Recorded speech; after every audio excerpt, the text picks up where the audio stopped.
Kalimela block उन्नयन अधिकारी विरोध में तीव्र प्रतिवाद ब्लॉक कार्यालय घेराव दुकान बजार बंद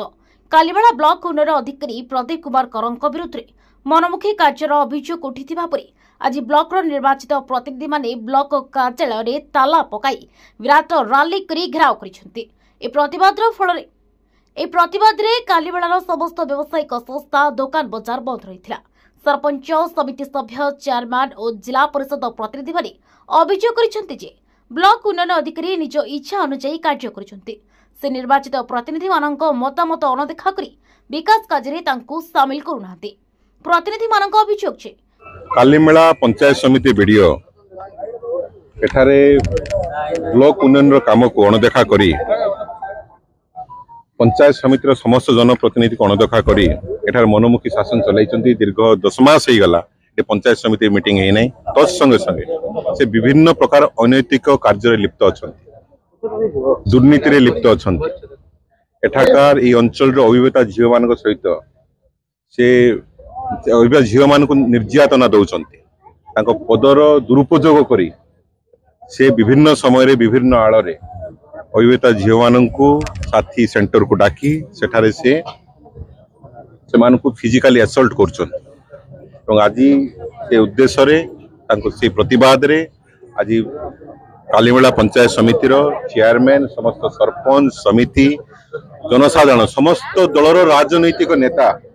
एठारे तांकर बरखास्त दाबी करी प्रतिवाद रे बसिसंती। आज संपूर्ण भाव ब्लॉक को ताला पकई दिया गला। जदि जिला प्रशासन अधिकारी माने या प्रति तुरंत पदक्षेप नियंती जदि राज्य सरकार या विरुद्ध तुरंत पदक्षेप नियंती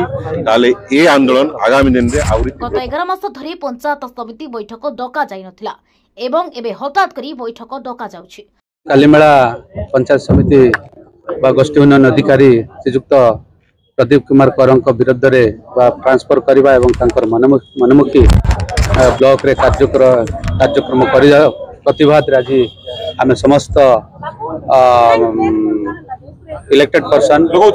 जिला परिषद सरपंच समिति मेंबर एवं अन्य नेतृमंडली आज एकत्रित हेलु जे कारण से स्वतंत्र भाव गोटे भारतीय जनता पार्टी किसी कर्मकर्ता को नहीं वीडियो प्राधान्य दे काम करूछंती इच्छा अनुसार काम करूछंती अन्य लोक प्रतिनिधि कहवा सत्य कौन सी कथा को भ्रूक्षेप न करी इच्छा अनुसार काम करिया जोगु आज इठी धारणा रे बस आगामी दिन आरो जदि जिला प्रशासन हो कि राज्य सरकार आर जदि दृढ़ पदक्षेप न नेबो ताले आउरी जनसाधारण आउरी दृढ़ता भाव रे आंदोलन रे पदक्षेप नेबो। या सब ब्लॉक अधिकारी कोनोसी उन्नयन कार्य पई स्थानीय प्रतिनिधि सहित आलोचना करुनाहांती निज लोकंको निर्माण कार्य बंटन कर देउछंती बोली गंभीर अभियोग उठिछि। कालीमेला ब्लॉक रो समस्त जनप्रतिनिधि समस्त सरपंच समिति सभ्य चेयरमैन जिला परिषद सभ्य एवं उपाध्यक्ष मध्य या को 1 वर्ष धरी वीडियो को बदली प्रतिवाद रे करछंती काहे से बहुत गुडे अनैतिक कार्य करछंती जेते भी हमर स्टाफ अछंती जेते हमर अनमेरेज मां भौणी मान अछंती से मान को नै कि राती 9टा 10टा 11टा पर्यंत मीटिंग करछंती दिन बेले से बिल्कुल ऑफिस को आसंती नै एवं से मान को कौन प्रकार सब बेले निजस्व काम ये थिले ताकू दे कि से माने शोकेस नोटिस करी से मान दरमा परमा बंद करवा ये सब तो आमर सरकारी कर्मचारी मां भौणी मान करथिले तत्संगे संगे आमर समस्त प्रतिनिधि मान को या विरोध रे गत मासरे जिलापाल को दाबी पत्र दिया जायतिले मध्य कोनोसी प्रतिक्रिया मिलथिबा दाबी करा जायछि। तेणु आज सरपंच और समिति सभ्य माने उग्र आंदोलन करी एकत्र होई अंजा माड़ करी तीव्र आक्रोश प्रकाश करिसेंती।